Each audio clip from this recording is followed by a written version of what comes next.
and she found herself rubbing the polished wood, the pads of her fingers stroking along the grooves almost in a caress. Startled, she examined the scores in the hard wood. It looked as if a large bird had dug talons deep into the railing, although the marks were old and the innkeepers kept the intricately carved balcony polished and free of splinters. She inhaled the night air and stared up toward the top of the mountain. Somewhere up there was her goal. She had no idea what drove her to come to this particular spot, but she trusted her instincts.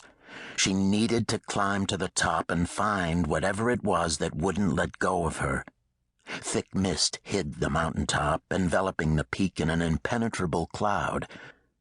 Whether the cloud was natural condensation or a preternatural warning made no difference. She had no choice but to climb the mountain.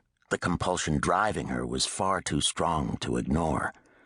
Natalya took a last look toward the swirling white mists and headed back into her room.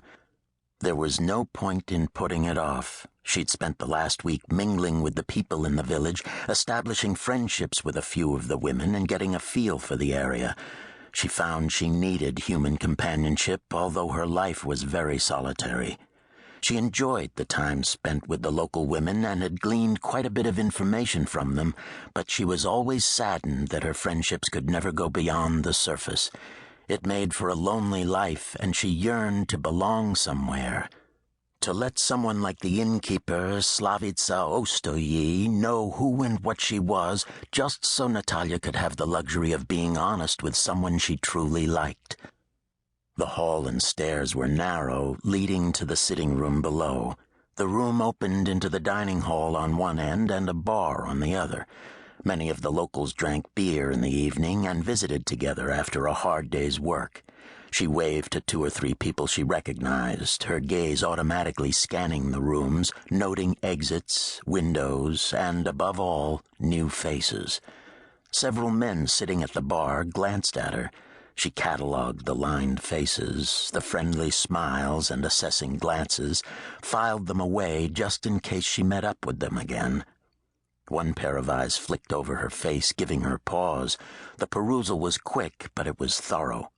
He was reading her in the same way she was reading him. He certainly noticed the backpack with the double Arnie sticks and her ornate walking stick.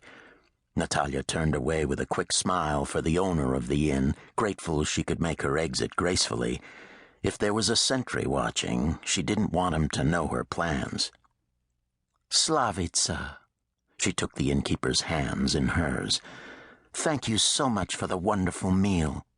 She spoke in English because Slavica worked hard to perfect her language skills and always practiced. Deliberately, she led the woman away from the bar to a more secluded spot in the sitting room where prying ears would not be able to overhear their conversation. I'm heading up into the mountains, and I'm often gone for days at a time while exploring. Don't worry about me. I'll return eventually. Give me a week at least before you panic. Slavica shook her head. It is after sunset, Natalya. Here in the mountains and forests there can be... She hesitated, searching for the right word.